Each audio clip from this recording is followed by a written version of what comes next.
जय गुरुदेव। क्या आपको पता है कि मनुष्य के शरीर से बढ़कर देवी देवताओं का भी शरीर नहीं है।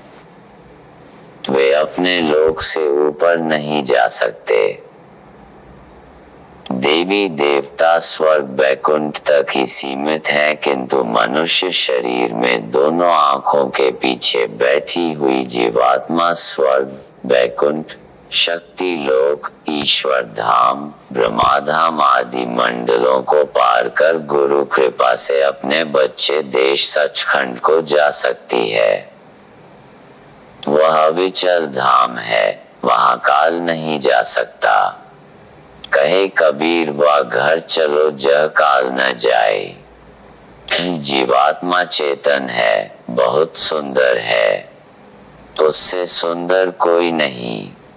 उसमें एक आंख है, एक कान है और एक नाक है। हाथ पैर नहीं है।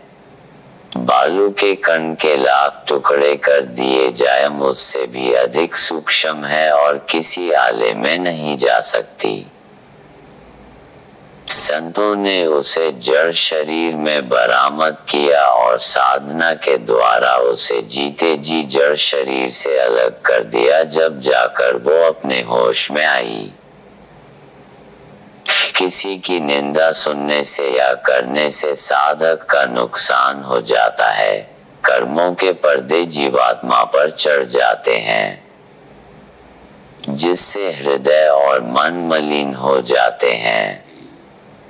कोयल अंडे देकर उसे कौवे के घोंसले में रख देती है। कौवा उनको अपने अंडे समझकर सेता है। जब बच्चे बनकर उनके पर निकल आते हैं और उड़ने योग्य हो जाते हैं, तब कोयल अपनी आवाज लगाती है। कोयल की आवाज सुनकर बच्चे काँव को छोड़कर कोयल के पास चले जाते हैं और कौवे काँव काँव करके चुप हो जाते हैं। इसी प्रकार संतों के जीव चाहे जिस जाति में, जिस धर्म में, जिस मजहब और फिरके में या घराने में हो, उनके सत्संग सुनकर उनके पीछे लग जाते हैं। घर वाले हों, बिरादरी वाले हों या मजहब वाले हों, वो चिल्लाते रहते हैं, किंतु उनकी बातों का असर संस्कारी जीवों पर नहीं पड़ता है। किसी भी महात्मा की मूर्ति व फोटो या तस्वीर हो जिसको हमने देखा ना हो, ध्यान नहीं करना चाहिए।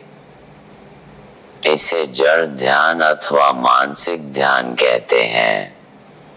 जो महात्मा हजारों साल पहले गुजर गए, उनका ध्यान मानसिक ध्यान है। जीवित ही जीवित को खींच सकता है। लोग राम की, कृष्ण की व अन्य देवताओं की भिन्न भिन्न तस्वीरें बनाते हैं और उनकी पूजा करते हैं। ये सब मानसिक पूजा है, इससे जीव कल्याण नहीं हो सकता।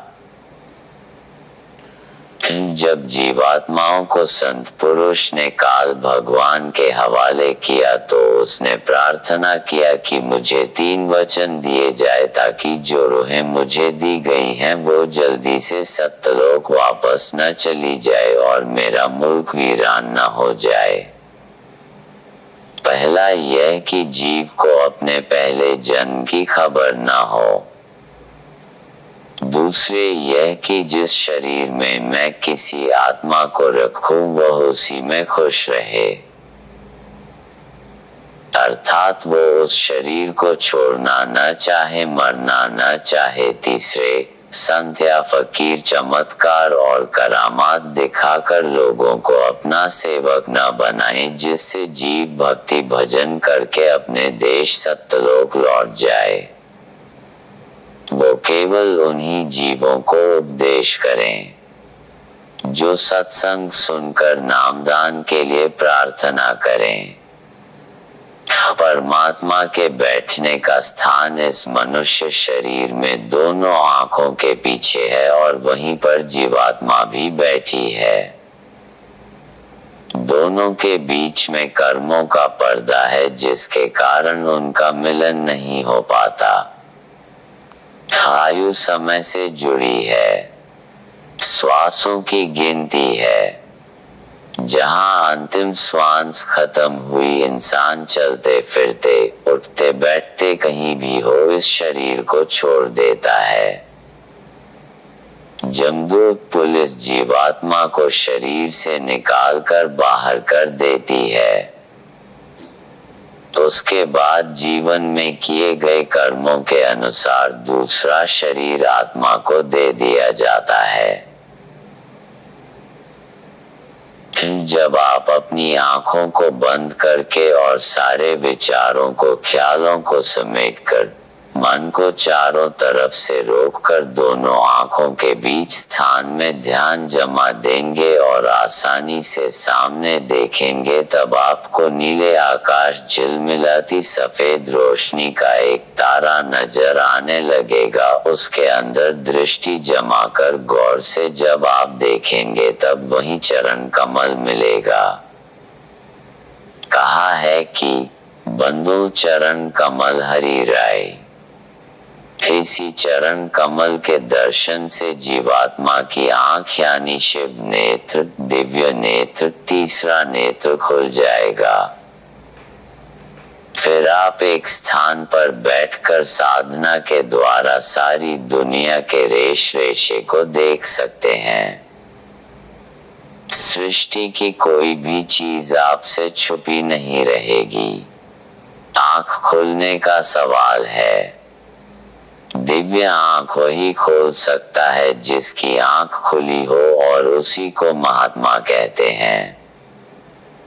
ऐसे महापुरुष को सद्गुरु कहते हैं।